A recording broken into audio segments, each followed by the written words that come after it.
My name is Campbell and I'm 35 years old. I stood in the corner of my brother George's engagement party watching my parents beam with pride. When they raised their glasses, my father's voice boomed. "We're so proud of George. He's the son every parent dreams of." Then my Aunt Melanie smirked, looked directly at me, and added, "Maybe one day you'll stop being such a disappointment, Campbell." The room erupted in awkward laughter as they toasted him. I smiled, stayed silent, and slipped out early. This morning my cousin texted me, "You won't believe the scene your parents caused after you left." Before I continue this story, hit that like button if you've ever felt invisible in your own family. Where are you watching from today? I grew up in an upscale suburb just outside Boston, where pristine lawns and colonial-style homes projected an image of perfect families living perfect lives. My father, Richard, built his reputation as one of the most successful attorneys in Massachusetts, known for his sharp mind and even sharper tongue in the courtroom. My mother, Eleanor, transformed her eye for design into a thriving interior decorating business, catering exclusively to the wealthiest families in New England. From the outside, we were the picture-perfect American family, successful parents, 2 healthy sons, and a house that could have been featured in Architectural Digest. But inside those immaculate walls, a different story unfolded. My brother George, 3 years younger than me, somehow became the center of our family universe from the moment he was born. Where I was thoughtful and introspective, George was outgoing and charismatic. While I spent hours in my room learning about photography and light composition, George dominated the football field, bringing home trophies that my father proudly displayed in our living room. My interests were labeled hobbies, while George's pursuits were achievements. The pattern established itself early. When I was 12, I saved for months to buy a used camera, teaching myself photography through library books and trial and error. 3 months later, the camera broke. A devastating loss for a kid who had found his passion. That same week, George mentioned wanting to try lacrosse. By the weekend, he had a complete set of brand new equipment. When I asked my parents about replacing my camera, my father looked up from his newspaper long enough to say, "Maybe you should find a hobby that doesn't break the bank." The disparity continued throughout high school. My senior year, I had my first photography exhibition at a local community center. My mother promised they would attend, but called last minute to say they couldn't make it. George had an unexpected football scrimmage. They didn't even ask to see the photos later.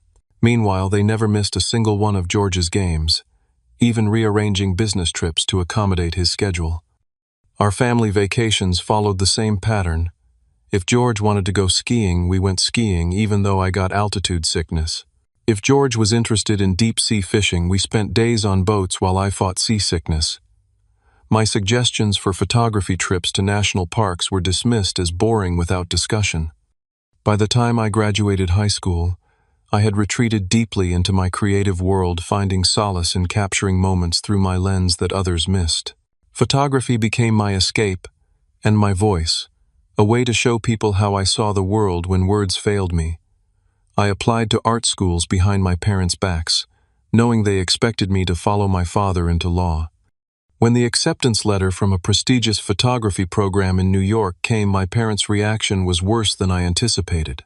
My father called it a waste of potential, while my mother worried what she would tell her friends. The argument ended with me packing my bags that night.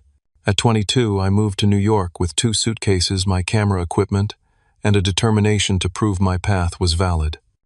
The next decade passed with minimal contact. I called on holidays and birthdays, enduring the inevitable questions about when I would get a real job. Our conversations were superficial, focusing on George's latest accomplishments. His law school graduation, his first big case, his promotion to partner at a prestigious firm. My own journey, the struggles to pay rent while assisting established photographers, my first solo exhibition in a small gallery, the award-winning documentary series I shot in Appalachia, received polite but disinterested acknowledgement. My early career showed promise. My work appeared in several respected photography magazines, and I built a modest reputation in New York's competitive art scene. But the last few years brought setbacks. The gallery representing my work closed during the economic downturn. A documentary project lost funding halfway through. The changing media landscape made it harder to sell editorial work. I found myself taking more commercial jobs, product photography, corporate headshots, just to pay the bills, work that paid but didn't feed my soul. Through these years, my cousin Jessica remained my only real connection to family. 3 years older than me, and equally estranged from the family expectations, she kept me updated on family news without judgment. It was Jessica who called to tell me about George's engagement to Amanda, a pediatric surgeon from a similarly accomplished Boston family. And it was Jessica who convinced me to attend the engagement party. "You don't have to stay long," she insisted during our phone call. "Just make an appearance. I'll be there as your buffer." "They don't want me there, Jess," I argued, staring at the formal invitation that had arrived in my mailbox. "They want the idea of me, the dutiful older brother, showing up to complete the family portrait." "Maybe," she admitted, "but George asked about you specifically. He wants you there." That surprised me. George and I hadn't had a real conversation in years. We exchanged birthday texts and occasional emails, but the close bond we had as very young children had dissolved under the weight of our parents' comparisons. "I don't know, Jess. Look, I know it's hard, but maybe it's time to break the pattern. Show up on your terms. See what happens." Against my better judgment, I agreed. I used some of my commercial photography earnings to buy a decent suit, booked a hotel room in Boston for 2 nights, and prepared myself to re-enter the world I had fled years before. The engagement party was held at the Boston Harbor Hotel in a ballroom overlooking the water. I arrived exactly 30 minutes after the start time, late enough to avoid the awkward initial mingling, but early enough to not be conspicuously absent. The valet took my rental car, giving it a slightly judgmental glance compared to the luxury vehicles ahead of mine.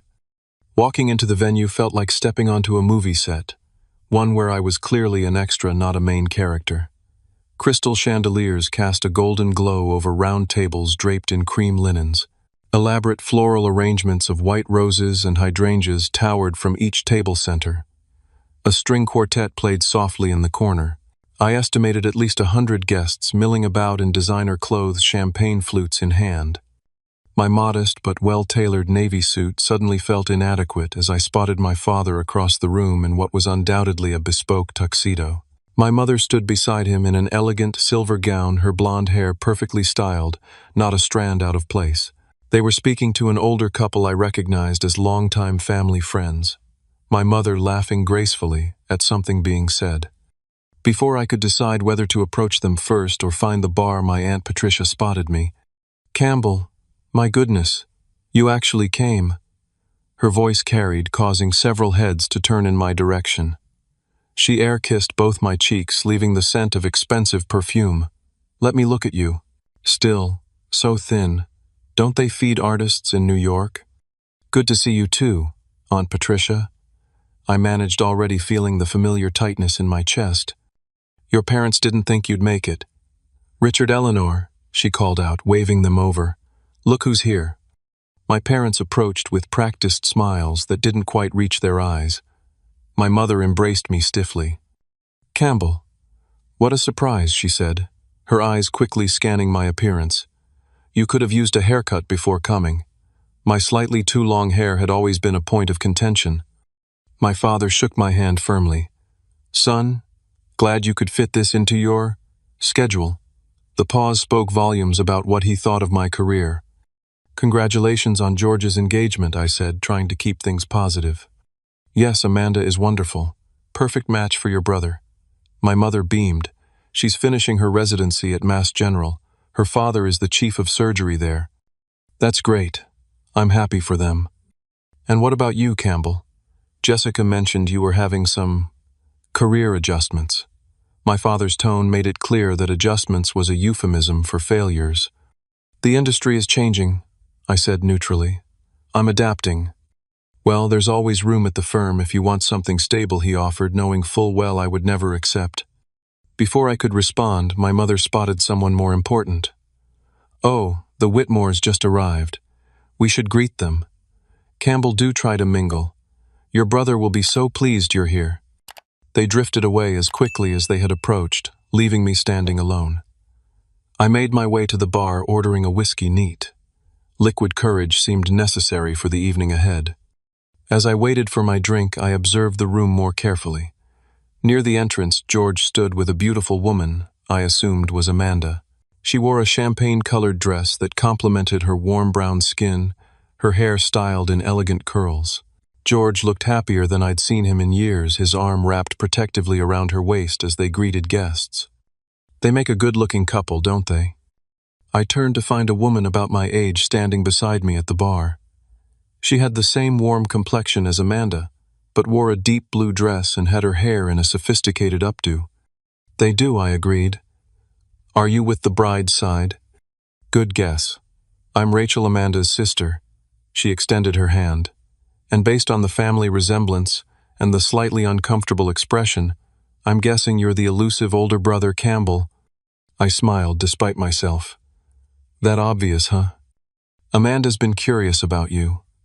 Apparently George doesn't talk about you much, which made her even more interested. Not much to tell, I said, taking my drink from the bartender. I doubt that. Rachel accepted her own drink, some kind of martini. Amanda found your website, you know. She was impressed. We both were. This caught me by surprise. My photography website. Unless you have another secret career, your Appalachia series was beautiful, raw, and honest. For the first time since arriving, I felt something other than anxiety. Thank you. That project meant a lot to me. It showed. She looked around the room. These kinds of events are a special kind of torture, aren't they? All the social performance. You're not enjoying being the supportive sister. About as much as you're enjoying being the supportive brother. She raised her glass in a small toast to surviving family obligations. I clinked my glass against hers, feeling like I'd found an unexpected ally. Our conversation was interrupted by the announcement that dinner would be served shortly. Rachel excused herself to find her parents, and I consulted the seating chart. To my disappointment, but not surprise, I was placed at a table far from the family with some distant cousins and business associates. As I made my way to my assigned table, I heard my name called. Jessica was hurrying toward me, looking apologetic in a burgundy dress. I'm so sorry I'm late, she said, hugging me tightly. Client emergency. Did I miss anything traumatic? Just the usual passive-aggressive welcome, I assured her, genuinely glad to see her. I see they've seated us with Cousin Robert and his incredibly boring wife, Jessica, noted, linking her arm through mine. At least we can suffer together. Dinner was as uncomfortable as expected. The distant relatives at our table asked probing questions about my hobby and whether I had a real job on the side. One elderly great-aunt reminisced about how much potential I had shown as a child, and what a shame it was I hadn't applied myself properly. Jessica deflected what she could occasionally, squeezing my arm under the table in solidarity. From our distant vantage point, I watched my parents at the main table animatedly conversing with Amanda's parents. They looked proud, engaged, and genuinely happy, expressions I couldn't remember being directed at me. George caught my eye across the room and raised his glass slightly in acknowledgement. I returned the gesture, wondering what he really thought about my presence here. After the main course was cleared, the soft chime of a knife against crystal signaled the beginning of the toasts. My father stood first, commanding the room with his presence, as he always had in courtrooms and boardrooms. His tall frame straightened to its full height, shoulders squared in his impeccable tuxedo. The room fell silent immediately. For those who don't know me, I'm Richard, George's father, he began, his resonant voice carrying without need of a microphone. When my son told me he'd found the woman he wanted to spend his life with, I wasn't surprised. George has always known exactly what he wants and how to achieve it. A murmur of appreciative laughter rippled through the crowd. From the moment George could walk, he showed us the kind of man he would become. Determined, focused, and exceptional in everything he attempted. I still remember his first Little League game, how he stepped up to bat with such confidence. He struck out that day, but came back the next game and hit a home run. My father's voice swelled with pride, his eyes bright with emotion I rarely saw. That's who George is. He doesn't give up. He excels. Through school, through law school, through his career, he has exceeded every expectation we ever had for him.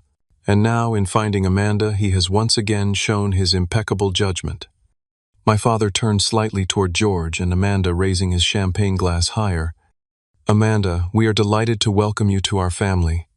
You are brilliant, kind, and clearly have the good sense to recognize what a remarkable man our son is. More appreciative laughter followed. My mother stood to join my father, her hand slipping naturally into his. George has truly been a blessing to us, she added, her voice thick with emotion.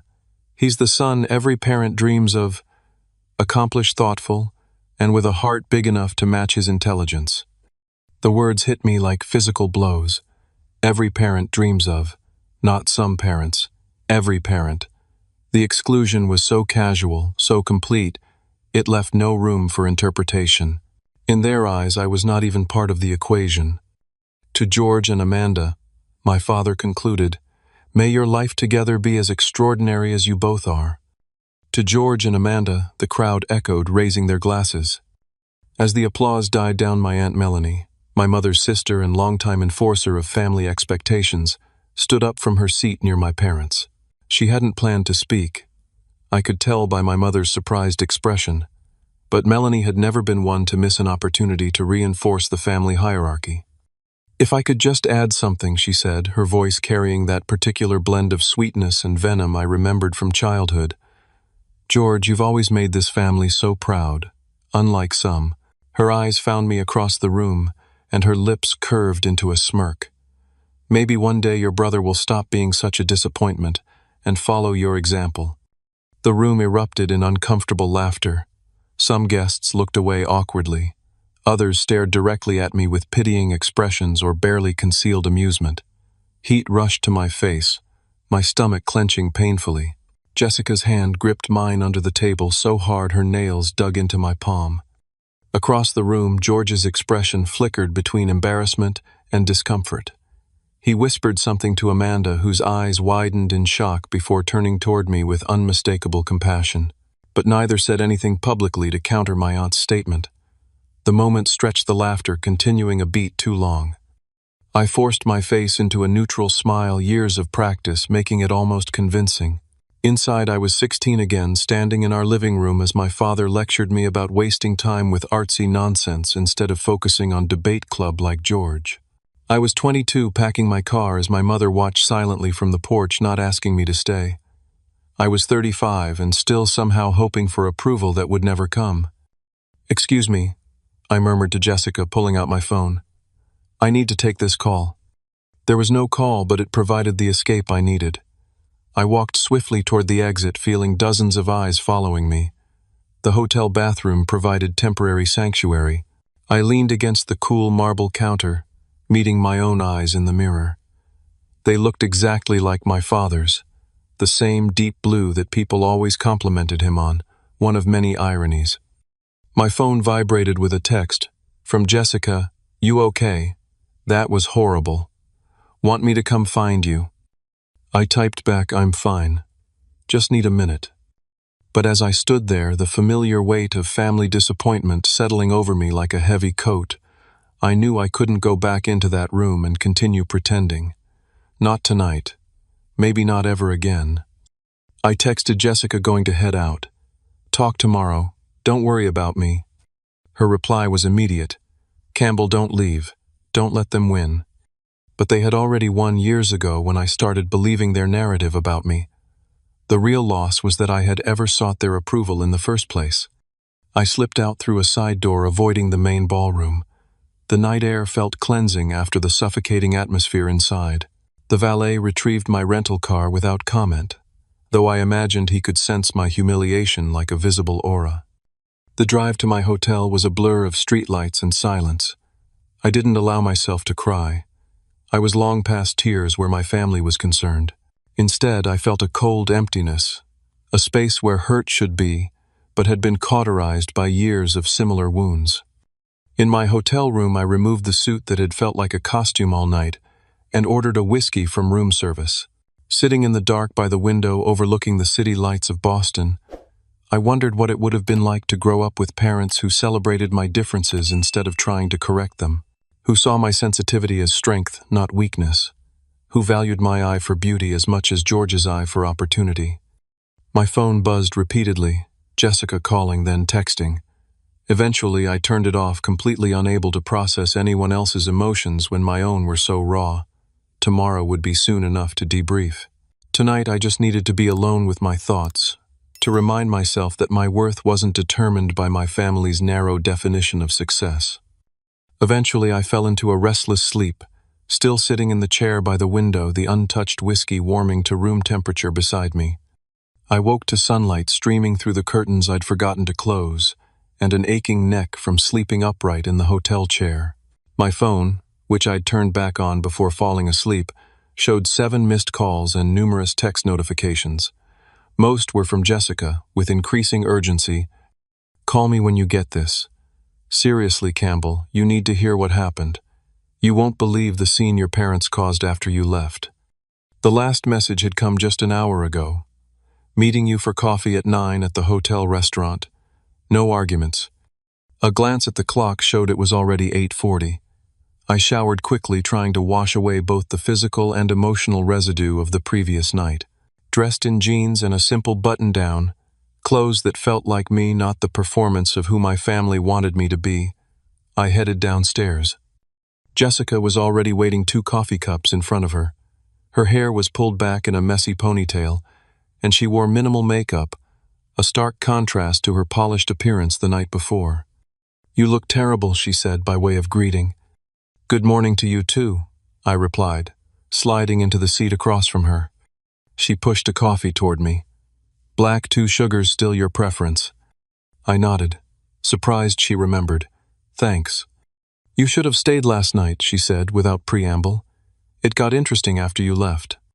If by interesting you mean more family members taking turns pointing out my inadequacies, I'm glad I missed it.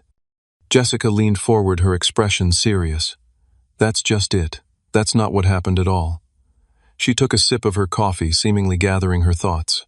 "After you left, Amanda, sweet proper surgeon Amanda, completely lost it. This was not what I expected." "What do you mean?" "I mean she stood up, clinked her glass to get everyone's attention, and proceeded to call out your Aunt Melanie and your parents for their treatment of you." I nearly choked on my coffee. "She did what?" "Oh yes.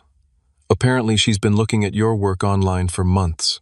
She told the entire room that your photography was profoundly moving, and that any family should be proud to have an artist of your caliber in their midst." I set down my cup, trying to process this information. She doesn't even know me. Doesn't matter. She knows talent when she sees it, and she knows bullying too, apparently. She said, and I'm quoting, "As best I can remember, I find it appalling that you would humiliate Campbell publicly at what should be a celebration of love and family." "What did my parents say?" Jessica smiled grimly. "Your mother tried to play it off as a joke, said Melanie was just teasing and that you've always been too sensitive. That's when George stepped in." "George?" This was getting harder to believe. "What did he do?" "He stood up next to Amanda and said he agreed with every word she said, that he's watched for years as our family undermined and dismissed your choices, and that he wouldn't have his brother disrespected at his engagement party." I stared at her, searching for signs she was exaggerating. Finding none, I asked, "How did my parents react?" "Not well. Your father accused George of making a scene and suggested they discuss family matters privately. That's when Aunt Melanie made her fatal error." "Which was?" "She said something about how George shouldn't ruin his special night defending someone who clearly doesn't care enough about family to pursue a respectable career or even maintain regular contact." Jessica paused for dramatic effect, clearly enjoying being the bearer of this unexpected news. And I prompted, "And that's when Amanda's father, remember Chief of Surgery, very dignified man, stood up and said that in his experience, people who create art that connects with others, the way your work does, are contributing more to humanity than many respectable professions." Then he asked if anyone had actually looked at your documentary series on rural healthcare access. My documentary series, the one I'd spent 2 years working on, traveling through Appalachian communities documenting the healthcare crisis there. The project that had drained my savings but resulted in work I was genuinely proud of. Work my family had never acknowledged. This is hard to believe, I said finally. It gets better. Your mother tried to change the subject, but George wouldn't let it go. He said he's always admired your courage to pursue what you love, despite the family pressure. That he sometimes wishes he'd had your strength to chart his own course. He said that, about me. Jessica nodded, reaching for her phone. People were posting about it on social media afterward. Look. She showed me a few vague posts from mutual acquaintances, referencing unexpected drama and family revelations at the engagement party. One cousin had written, "Never seen Richard speechless before." Quite refreshing, actually. Anyway, Jessica continued the whole thing, basically imploded after that. Half the guests were uncomfortable, the other half were fascinated. Your parents tried to regain control, but the damage was done. The party broke up early with various factions taking sides. And George, is he okay? I wouldn't want this to ruin things for him and Amanda. Jessica's expression softened. That's so you, Campbell. Always worrying about others even when you're the one who's been hurt. She reached across the table to squeeze my hand. George is fine. In fact, he's been trying to reach you. He and Amanda both want to talk to you before you head back to New York. I pulled my hand away, uncomfortable with the idea. I don't know, Jess. What's there to say? Thanks for defending my honor. Sorry it ruined your party. It's more than that, I think. I think George has things he needs to tell you. Things that have been unsaid for too long. Like what? Not my place to say. But I think you should give him a chance. I stared into my coffee, conflicted. Part of me wanted to get on the next train back to New York to retreat to the safety of my own world, where my value wasn't constantly questioned. But another part, the part that had agreed to attend the party in the first place, wondered what George might have to say. He's your brother Campbell, Jessica said quietly. And maybe it's time to break the pattern. Isn't that what you do in your work? Show the truth behind the facades. She was right. My photography had always been about revealing the reality beneath surface appearances, finding beauty in overlooked places, dignity in struggling communities, humanity in forgotten faces. Perhaps it was time to apply that same revealing light to my own family situation. Fine, I conceded. I'll meet with him before I leave. Good. Jessica sat back, looking satisfied. He suggested that coffee shop on Newbury Street. The one you two used to go to as teenagers. 4 o'clock. You already arranged it, before I agreed. She shrugged, unapologetic. I know you, Campbell. Beneath all that artistic brooding is a person who still cares about connections, even the painful ones. I couldn't argue with that assessment. For all my attempts to distance myself from my family, I had never quite cut the cord completely. Perhaps it was time to understand why. The thinking cup on Newbury Street hadn't changed much in the years since George and I used to come here as teenagers. It had been our neutral territory then, a place equidistant between my photography club meetings and his debate team practice. We'd meet here on rare Wednesday afternoons when our schedules aligned, drinking coffee that felt sophisticated to our teenage palates, pretending to be adults with our own lives and choices. I arrived 15 minutes early, selecting a corner table that offered some privacy. The familiar aroma of freshly ground beans and the soft hum of conversation brought back memories of a time when George and I were still allies rather than comparative measuring sticks for our parents' approval. At precisely 4 o'clock, George walked in. Unlike last night, he wasn't wearing a designer suit, but casual clothes, similar to mine. Jeans and a simple navy sweater. He scanned the room, his expression uncertain until he spotted me. Something about his vulnerability in that moment caught me off guard. Hey, he said, sliding into the chair across from me. Thanks for coming. Jessica can be pretty persuasive, I replied, not quite ready to admit I'd wanted to come. An awkward silence stretched between us. George broke it first. About last night. You don't need to explain, I interrupted. Jessica filled me in on the highlights. No, I do need to explain. Not just about last night. He ran a hand through his hair. A nervous gesture I remembered from our childhood. I need to explain about the last 20 years. I raised an eyebrow. That's ambitious for one coffee meeting. A ghost of a smile crossed his face. Always the quick comeback. I've missed that, you know. The sincerity in his voice surprised me. Have you? Yes, Campbell. I've missed a lot about you. He sighed deeply. Look, I know what you think. That I enjoyed being the golden child. That I soaked up all the attention and approval while you got whatever was left over. Which wasn't much. That's not what I think, I said automatically, then paused. Okay, maybe it is what I think sometimes. But I don't blame you for it. Mom and Dad made their choices about who and what to value. That's just it. I never wanted to be valued for the things they valued me for. His voice dropped lower, as if confessing something shameful. Do you know why I went into law? Because Dad expected it, I answered immediately. Yes. And because I was terrified of disappointing him, of ending up. He trailed off. Like me, I finished for him. I was going to say alone. Like you seemed after you left. He met my eyes directly. Campbell, I've always admired your courage. You pursued what you loved, despite knowing it would cost you their approval. This was so opposite to what I'd always assumed that I couldn't formulate a response. I wanted to go into environmental science, George continued.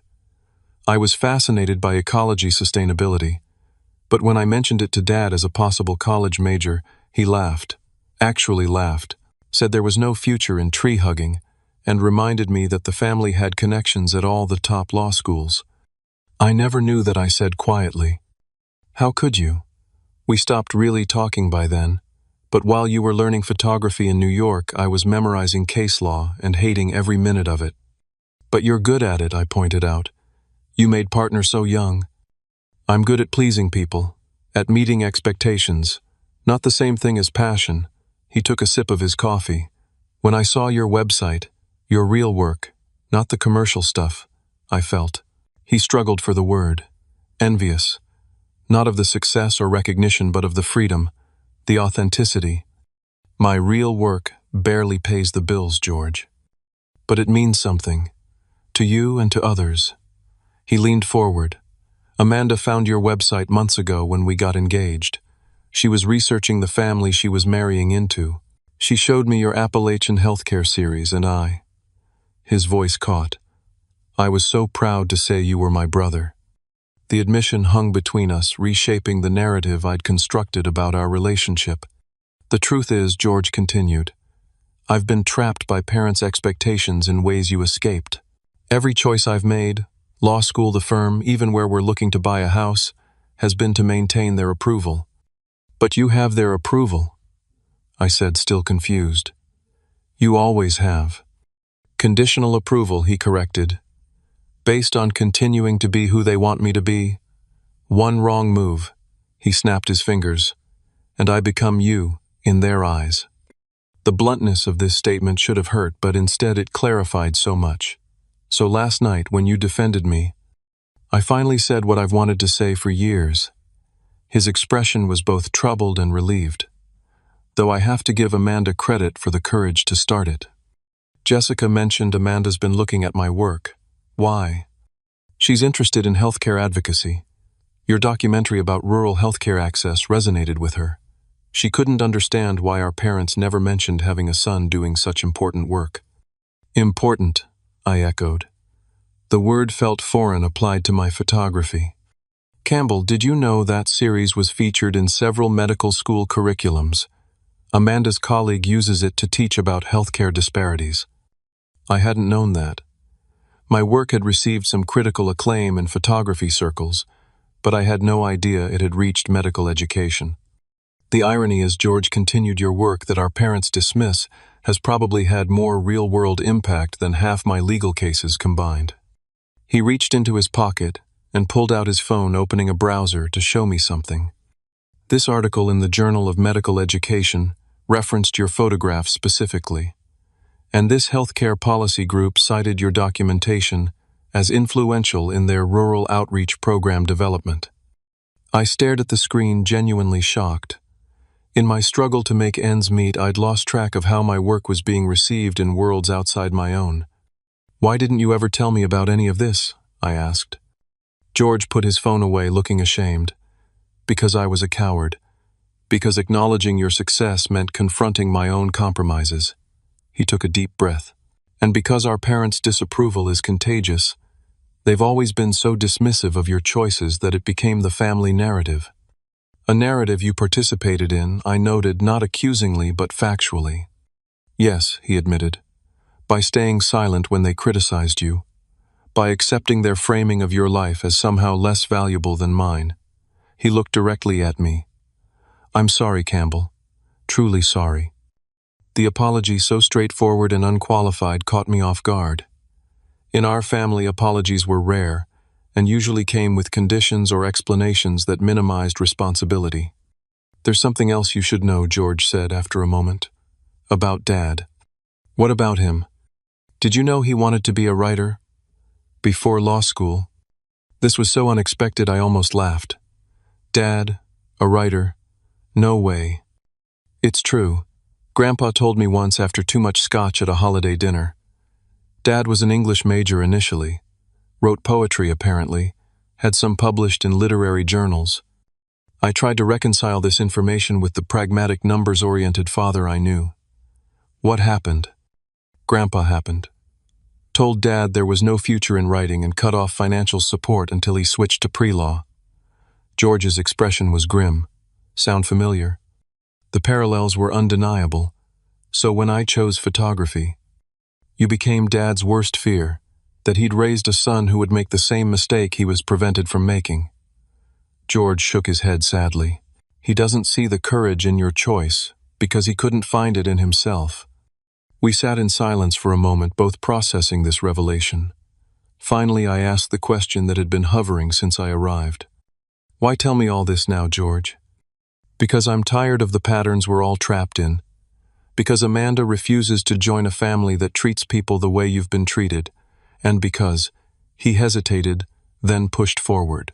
Because I want my brother back. I want you to be my best man. The request hung in the air between us. It was the last thing I'd expected when agreeing to this meeting. George, I don't know if that's a good idea.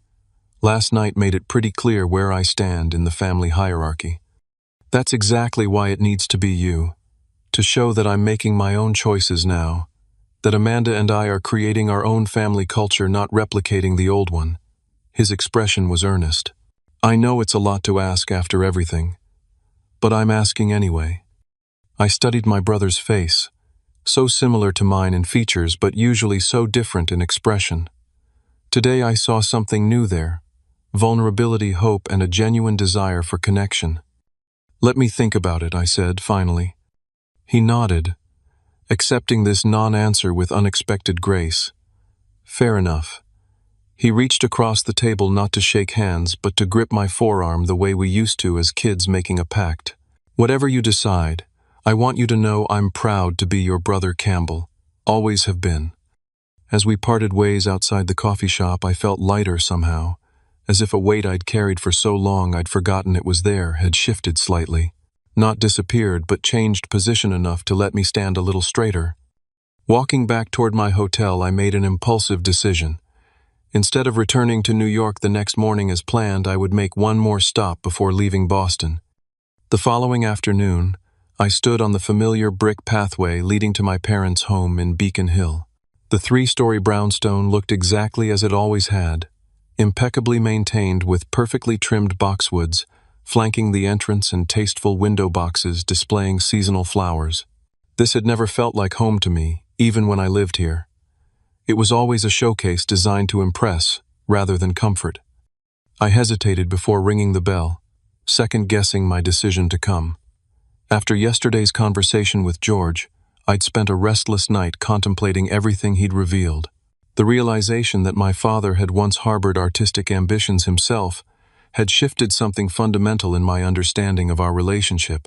Not enough to erase years of hurt, but enough to make me curious about what else might lie beneath the polished surface of our family narrative. Before I could reconsider, I pressed the doorbell. My mother answered her surprise, evident in the slight widening of her eyes before her social mask slipped back into place. Campbell. This is unexpected. I know. May I come in? She stepped back, gesturing me inside with the practiced grace of someone accustomed to hosting. Of course. Your father is in his study. I'll let him know you're here. The foyer was unchanged. The same antique console table, the same tasteful artwork, the same feeling of entering a museum rather than a home. I followed my mother to the formal living room, declining her offer of tea or coffee. Minutes later, my father appeared, his expression guarded. Campbell, we thought you'd return to New York. I'm leaving tomorrow, I said, but I wanted to talk to you both first. My parents exchanged a glance I couldn't interpret. They sat across from me, my father in his usual leather armchair, my mother perched on the edge of the sofa, as if ready to rise at any moment to attend to some hostess duty. If this is about what happened at the engagement party, my mother began. Melanie was out of line. She'd had too much champagne, and you know how she gets. This isn't just about Aunt Melanie, I said calmly. It's about the last 35 years. The directness of this statement clearly caught them off guard. My father shifted uncomfortably, a rare display of uncertainty from a man who made his living projecting confidence. That sounds rather dramatic, he said dismissively. Maybe I conceded, but I think we're overdue for some honesty, don't you? Neither responded, so I continued, forcing myself to maintain eye contact despite the discomfort. All my life, I felt like a disappointment to you both, like I was measured against some ideal and consistently found wanting. I've spent years trying to earn your approval, and when that seemed impossible, I tried to convince myself I didn't need it. I took a deep breath. But the truth is, it's hurt. Every comparison to George, every dismissal of my work as a hobby, every time you've introduced me to friends with that slight tone of apology in your voices. We've always supported you, my mother protested weakly. No, you've tolerated me, I corrected. There's a difference. What exactly do you want from us, Campbell? My father asked, his tone somewhere between defensive and genuinely puzzled. Instead of answering immediately, I reached into my messenger bag and pulled out a portfolio I'd brought with me. I opened it on the coffee table between us. This is some of my work, I said, laying out several large prints from various projects. Not the commercial jobs I take to pay bills, but the work that matters to me. I'd like you to actually look at it. Really look. My mother glanced at my father uncertainly, before leaning forward to examine the photographs. He hesitated longer but eventually joined her. I watched their faces as they viewed images from my Appalachian healthcare series. An elderly woman sitting on her porch miles from the nearest doctor, a volunteer medical clinic set up in a rural school gymnasium, a young mother holding her child while waiting for hours to see a traveling dentist. There were also prints from my series on urban isolation, capturing moments of both loneliness and connection in New York City. This one received a grant from the National Endowment for the Arts, I said, pointing to one particular photograph. And this series was acquired by the Museum of Modern Art for their permanent collection. My father's head snapped up at this. The MoMA. You never mentioned that. You never asked, I said simply.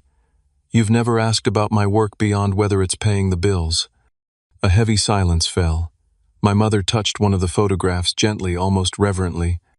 These are quite powerful, Campbell, she said quietly. I had no idea. I know you didn't. That's the problem. My father cleared his throat, visibly struggling with something. Finally, he asked, how did you know what to capture? How to make people feel something when they look at these? The genuine curiosity in his question surprised me. I look for moments of truth, when people let their guards down, when they're most authentically themselves. He nodded slowly, still studying the images. Something in his expression had changed, softened somehow.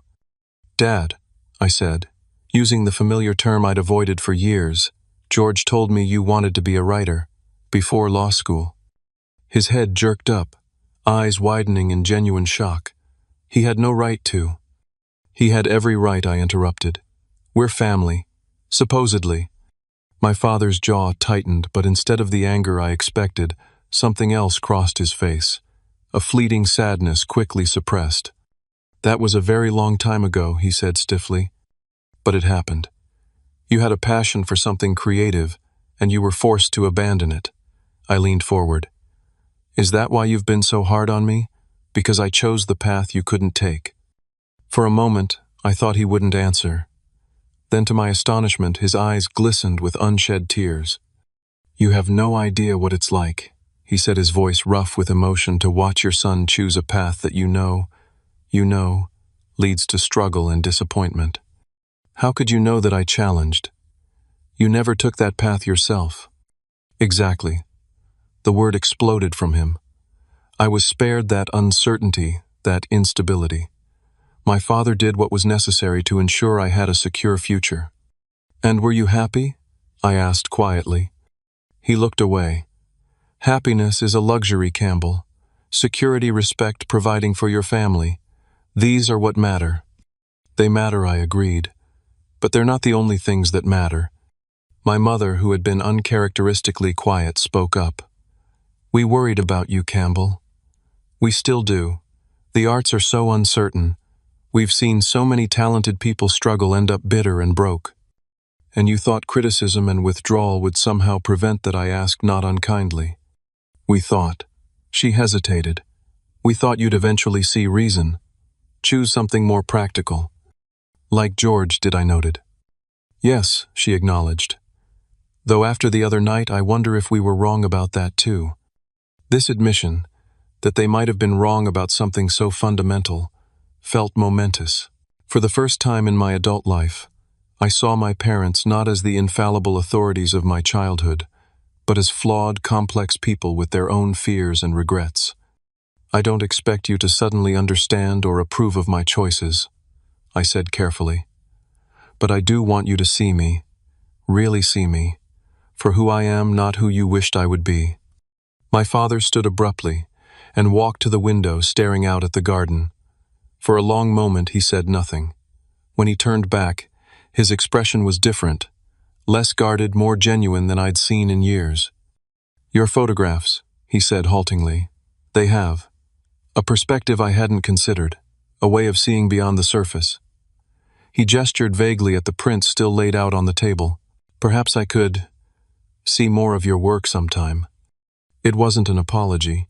It wasn't even a direct acknowledgement of all that had been said. But from my father, this tentative expression of interest represented a seismic shift. My mother rose and moved to stand beside him, her hand resting lightly on his arm. "We have that empty wall in the dining room," she said, her voice carefully neutral. "Perhaps one of Campbell's pieces would look nice there." I almost laughed at the understatement. The suggestion that my work might look nice as decor, rather than being valued for its artistic merit. But I recognized the gesture for what it was, a small step across a vast divide. "I'll send you some options to consider," I said, matching her neutral tone while meeting my father's eyes. As I gathered my portfolio to leave, my father cleared his throat again. "George mentioned you might be, that he's asked you to be his best man." "He did ask," I confirmed. "And will you?" my mother inquired, trying and failing to sound merely curious. "I haven't decided yet," I said honestly. "It depends on a lot of things." "Such as?" my father pressed. "Such as whether I believe we can all be in the same room without repeating the patterns of the past." I stood with my bag packed, ready to leave. "Such as whether I believe this conversation today will lead to real change, or if it's just another moment that will be conveniently forgotten." My directness clearly made them uncomfortable, but neither objected to the challenge implicit in my words. As I reached the front door, my mother surprised me by touching my arm. "Campbell," she said hesitantly, "thank you for coming today, for showing us your work. I'm sorry we haven't seen it before." It wasn't everything I might have hoped for, but it was perhaps everything I could realistically expect from this first real conversation. Not a complete transformation, but a crack in the facade that had separated us for so long. A possibility. "I'll be in touch about George's wedding," I said, stepping out onto the brick pathway, "and about those photographs for your dining room wall." As I walked away from my childhood home, I felt neither the crushing disappointment nor the vindication I might have anticipated. Instead, I felt something unfamiliar but not unwelcome. The possibility that relationships like photographs can be reframed, slowly, carefully, one perspective at a time. 6 months later, I stood in the grand ballroom of the Boston Public Library, adjusting my bow tie in a gilt-edged mirror.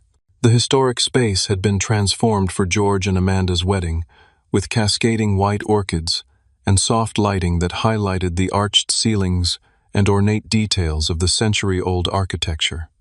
"Need help with that?" George appeared beside me in the mirror, already perfectly put together in his tuxedo. "I've got it," I assured him, finally getting the tie straight. "Though I'm still not sure how you talked me into wearing this monkey suit. The same way Amanda talked me into this venue instead of the country club Mom and Dad wanted. Persistence and puppy dog eyes." He grinned, then grew more serious. "Thank you, Campbell, for being here, for saying yes." I turned to face my brother directly. "Thanks for asking, and for everything else." The everything else encompassed months of cautious rebuilding, weekly phone calls that grew increasingly comfortable, a few tense but productive family dinners, and George's unwavering insistence that I be treated as an equal in all. Wedding preparations. There had been setbacks, of course. My mother still occasionally made comments about my unusual career, and my father sometimes lapsed into his old patronizing tone. But there had also been genuine moments of connection, my father asking thoughtful questions about my latest project, my mother proudly showing a visiting friend the photograph now hanging prominently in their dining room. "How are you feeling?" I asked George. "Ready for the big moment?" "Surprisingly calm," he replied. "When something's right, you just know it." I nodded, understanding he wasn't just talking about Amanda. George had made other significant changes in the past months, including stepping away from corporate law to join a non-profit environmental legal defense fund, a move that had initially shocked our parents, but ultimately earned their reluctant respect. A knock at the door signaled it was time. As best man, I'd be walking down the aisle with Amanda's sister Rachel, who had become more than just a wedding party connection over the intervening months. Our shared experience as family outsiders had evolved into a deeper understanding and eventually a relationship that neither of us had expected but both welcomed. The ceremony passed in a blur of emotion. Amanda radiant in her elegant gown, George looking at her with undisguised adoration, their personally written vows bringing tears to even the most stoic guests. I found myself watching my parents' reactions throughout the ceremony. They sat in the front row, my father's arm around my mother's shoulders, both of them beaming with pride. What surprised me was that when I caught my father's eye, as I stood beside George, his proud smile included me too. At the reception, I took my place at the microphone for the best man's toast. The room quieted as I surveyed the gathered faces, family members who had witnessed my humiliation at the engagement party now watching expectantly to see what I would say. For those who don't know me, I'm Campbell, George's older brother. I began making eye contact with various guests. Growing up, George and I were very different people with very different paths.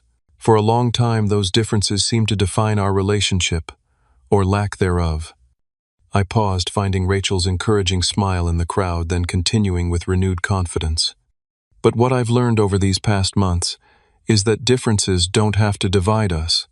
They can complement each other, offering perspective we might otherwise miss. I turned toward George and Amanda. George has always had the ability to see the best in people, to believe in possibilities others might dismiss. It's what makes him an incredible brother, and what will make him an amazing husband. I raised my champagne glass higher. To George and Amanda, may your life together be built on mutual respect, genuine understanding, and the courage to follow your shared vision, even when the path isn't easy or conventional. To George and Amanda, the crowd echoed glasses clinking throughout the room. As I returned to my seat, my father caught my arm briefly. "Well said, son," he murmured, the simple compliment meaning more than any elaborate praise might have. Later, as the reception was in full swing, I found a quiet moment to slip away to the library's balcony for some fresh air. I was surprised when my mother joined me there, her silver dress catching the moonlight. "It was a beautiful ceremony," she said, standing beside me at the stone railing. "Yes, it was," I agreed. "George and Amanda seemed truly happy." She nodded, then added unexpectedly, "Your father and I saw your new exhibition at the Kendall Gallery last week." This surprised me. I'd mentioned the exhibition casually during our last family dinner, but hadn't explicitly invited them, unsure whether they'd be interested. "What did you think?" I asked, trying to keep my tone neutral. It was illuminating. She chose her words carefully. "Seeing your work in that context, surrounded by people who clearly value what you do, it helped me understand." "Understand what?" "Why you've fought so hard to follow your own path." She turned to face me directly. "I still worry about you, Campbell. I suspect I always will. But I'm beginning to see that there are different kinds of success, different ways to build a meaningful life." Coming from my mother, this acknowledgement was monumental. Before I could respond, Rachel appeared in the doorway. "There you are," she said, smiling at us both. "They're about to cut the cake." My mother patted my arm gently. "We should go back inside. Your date is looking for you." The slight emphasis on date and the approving glance she gave Rachel suggested another small step forward. As the evening wound down, I found myself observing the room through the eyes of the photographer. I was noticing moments others might miss. My father laughing genuinely with Amanda's father over shared stories. George dancing with our grandmother with tender care. Rachel chatting animatedly with my cousin Jessica, both of them glancing my way occasionally with conspiratorial smiles. And when the time came for the final toast of the evening, I was surprised when both my parents rose, glasses in hand. "We want to thank everyone for sharing this special day," my father began. "Seeing George and Amanda begin their journey together fills us with joy and hope for their future." My mother continued seamlessly. "And we want to thank both of our sons, George, for his steadfast heart, and Campbell for his perceptive eye. We are fortunate and proud to be your parents."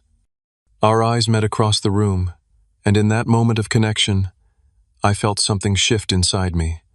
Not a complete healing of old wounds, but a genuine beginning. The acknowledgement was simple but profound: both of our sons. Not the successful one and the disappointment, just both of their sons. The journey to this moment had been long and often painful. There were still uncomfortable silences, misunderstandings, and moments when old patterns threatened to reassert themselves.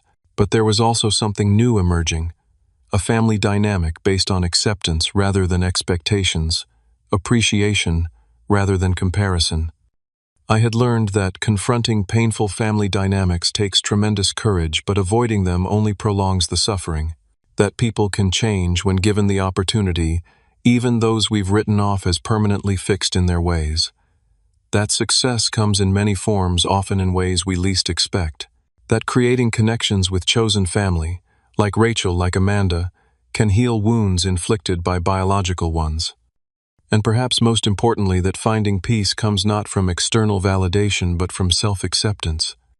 The scars would always remain, markers of old injuries that had shaped who I'd become. But scars also represent healing, the body's remarkable ability to repair itself after trauma. Perhaps families could do the same, not erasing past hurts, but growing around them, incorporating them into a newer, stronger whole. As the wedding reception drew to a close, I found myself standing between my parents as we waved goodbye to George and Amanda departing for their honeymoon. My father's hand rested briefly on my shoulder, a simple gesture that would have seemed impossible a year ago. "So, what about your family relationships? Have you experienced the pain of being the different one, the courage of confronting old patterns, or the tentative hope of rebuilding what was broken? I'd love to hear your stories in the comments below. Remember that healing isn't always a straight line. Sometimes it's 2 steps forward, 1 step back. But every authentic connection is worth the effort. If this story resonated with you, please hit that like button and subscribe to hear more stories of family reconciliation and personal growth. Thank you for listening to my journey, and remember, sometimes the deepest wounds can become our greatest teachers if we have the courage to learn from them.